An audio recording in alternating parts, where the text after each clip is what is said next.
Lukas 14 ayat 12 sampai dengan 14. Demikian bunyi sabda firman Tuhan. Judul di mana perikop ini ada ditulis siapa yang harus diundang. Dan Yesus berkata juga kepada orang yang mengundang dia, apabila engkau mengadakan perjamuan siang atau perjamuan malam, janganlah engkau mengundang sahabat-sahabatmu atau saudara-saudaramu atau kaum keluargamu atau tetangga-tetanggamu yang kaya, karena mereka akan membalasnya dengan mengundang engkau pula, dan dengan demikian engkau mendapat balasannya. Tetapi apabila engkau mengadakan perjamuan, undanglah orang-orang miskin, orang-orang cacat, orang-orang lumpuh, dan orang-orang buta, dan engkau akan berbahagia, karena mereka tidak mempunyai apa-apa untuk membalasnya kepadamu, sebab engkau akan mendapat balasannya pada hari kebangkitan orang-orang benar.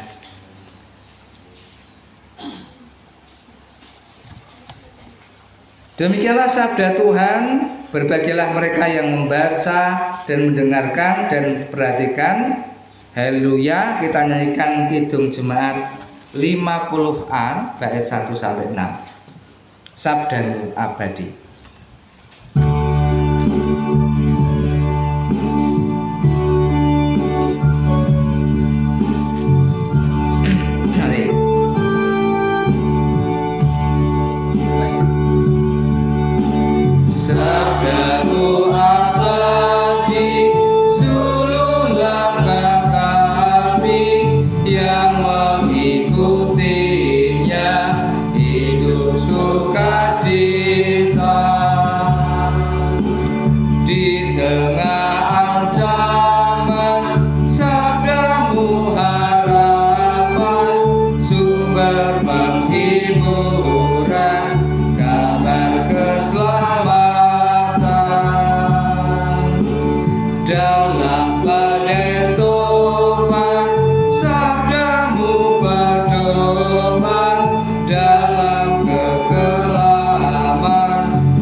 Saya ucapkan selamat pagi Bapak Ibu Saudara semua. Salam. Bagaimana kabarnya hari ini? Berapa persen semangatnya? Mau mendekati bulan Desember, apakah semangatnya naik, meningkat, atau malah merosot? Ya, harapannya begitu, nggih. Sudah ada kabar cetok bahwa Natalan kita nanti akan dilaksanakan di Wisma Elika Bandungan. Sudah deal harinya dan tanggalnya. Hari Kamis tanggal 26 Desember 2024, kegiatan jam 5 sore ibadah Natal, kemudian malamnya sharing, paginya acara outbound dan sukacita. Check innya bisa mulai jam 3, check outnya jam 1 siang hari Sabtu ya. Nah, mari itu menyemangati, menggairahkan kita sebagai sebuah gereja keluarga Tuhan. Nah, apalagi hari ini tema kita itu semua orang diajak, diundang untuk datang. Nah, kalau semua berarti siapa Bapak Ibu? Ya semua. Ya tua, ya muda, ya anak, balita. Apa ada alasan yang tidak kuat? Maaf. Apa ada alasan yang tidak kuat? Hanya yang kuat saja? Oh tidak. Di firman Tuhan tadi bilang apa? Kalau kamu mengundang perjamuan makan baik siang atau malam, yang diundang siapa?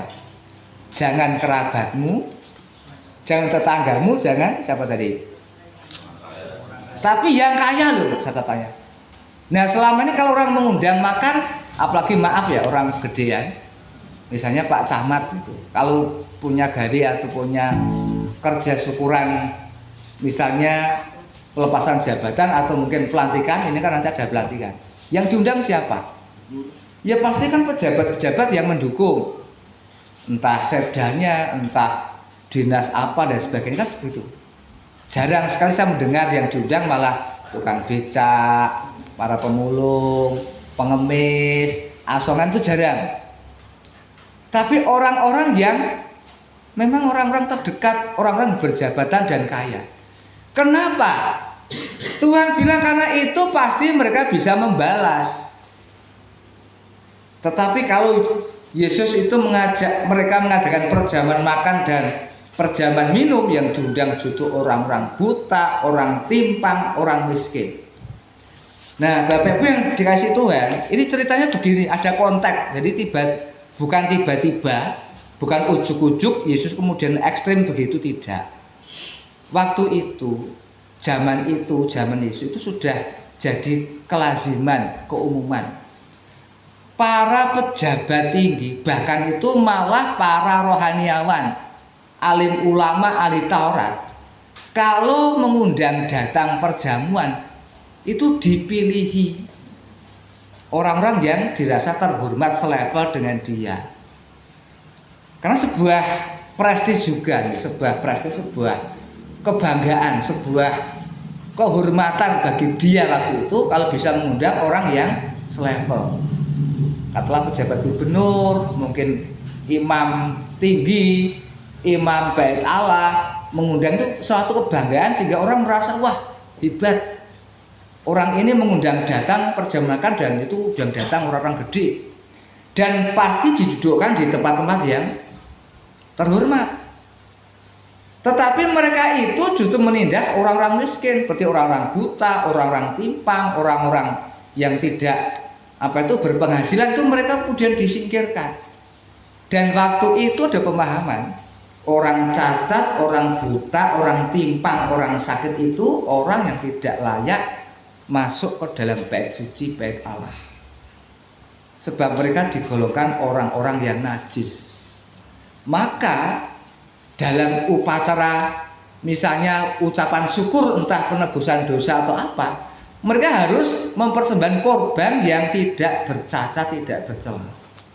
Nanti bisa baca dengan di Keluaran pasal 12.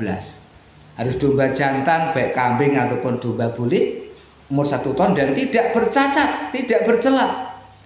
Jadi kalau ada orang yang cacat itu masuk tempat suci, tempat umum, dianggap itu tidak layak, najis.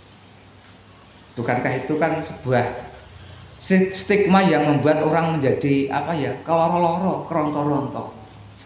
Maka Yesus kemudian memerintah, dia ingin mencabut akar-akar kepahitan itu. Kalau mengundang datang perjamuan, jangan undang orang-orang itu, sampai orang-orang timpang, orang-orang buta, orang-orang sakit, orang-orang miskin. Sebab apa?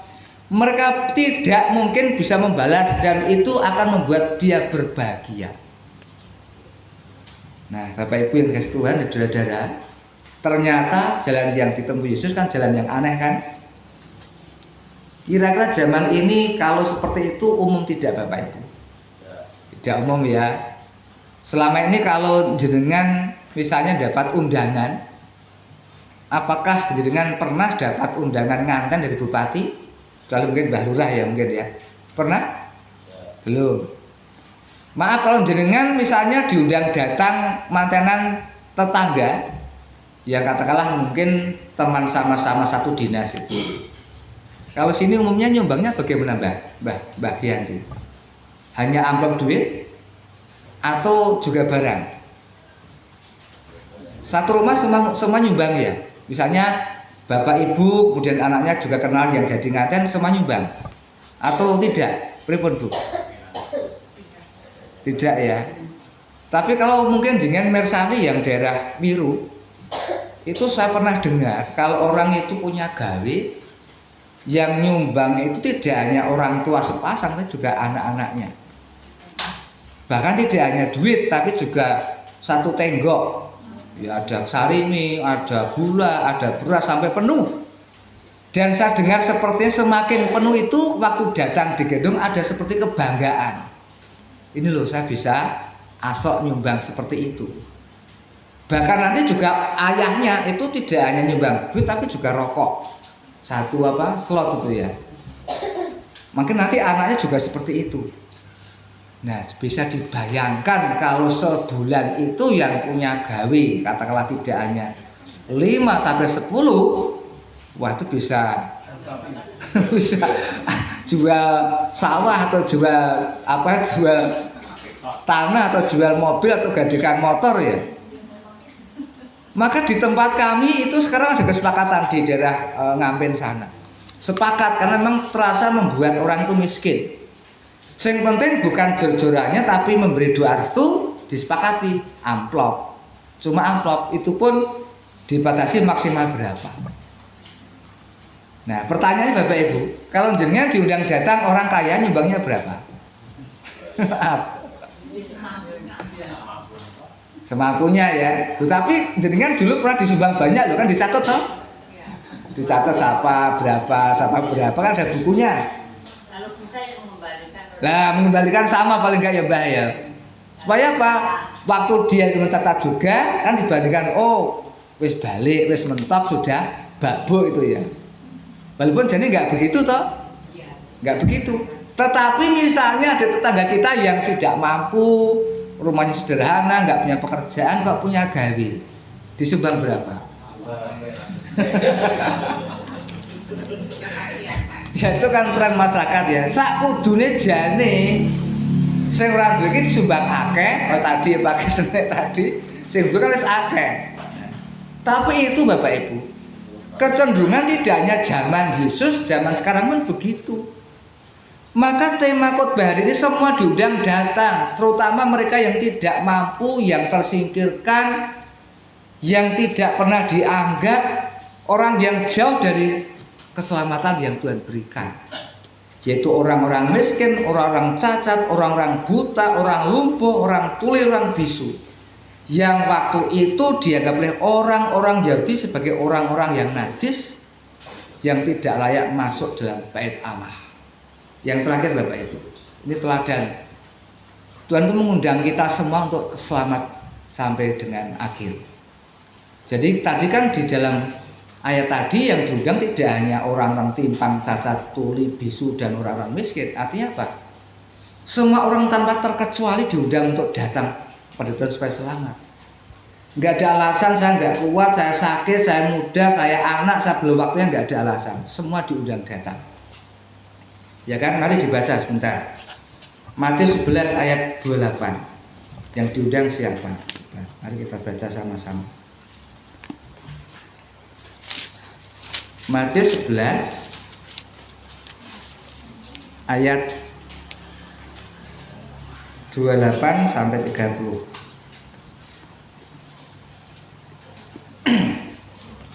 Matius 11 ayat 28 sampai 30. Sudah ketemu ya? Mari kita ucapkan dari ayat Matiusnya ya. 1, 2, 3. Matius 11 ayat 28 sampai dengan 30. Marilah kepadaku siapa? Semua. Terus aku akan memberi kelegaan kepadamu. Pikulah yang kupasang dan belajarlah kepadaku, karena aku lemah lembut dan rendah hati, dan jiwamu akan mendapat ketenangan. Sebab kuk yang kupasang itu enak dan bebanku pun ringan. Semua. Jadi kita gereja itu kan keluarga.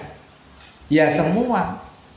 Kita bertanggung jawab agar semua anggota keluarga seperti dalam sebuah kapal. Ojo sampai ono sing keri. Ojo sampai ono sing kecemplung. Lah nek mlakune alun piye? Ditinggal apa dienteni? Ayo. Wis mlakune alun, ora mlaku-mlaku, sing ngenteni wis kesel, kok gak menyat-menyat, ditinggal apa dienteni? Bopong, jikok bopong. Men katut. Karena apa semua kan?